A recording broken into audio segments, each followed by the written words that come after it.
Welcome to the Tech Egg. Don't get scrambled. Enjoy the video. In this video, I will explain how to get Eternal Sugar Cookie Update full guide. Start by creating a backup of your game save and any mod folders before making changes.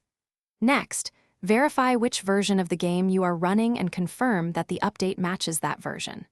Finally, gather the update files, read the install notes carefully, and follow the steps to apply the update safely and cleanly. Prepare by organizing everything you need so the update goes smoothly. First, find your save file and make a duplicate in an external folder to prevent data loss.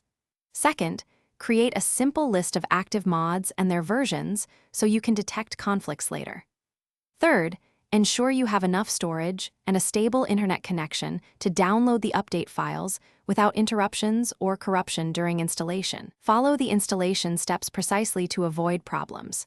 Place the update files into the target directory and overwrite only the files noted in the instructions. Launch the game in safe mode or with mods disabled to verify the update loads and the Eternal Sugar Cookie behavior appears. If you notice instability, exit, restore your backup, and troubleshoot mod conflicts or missing dependencies before trying again. Thanks for watching. Consider subscribing if I helped unscramble your problems.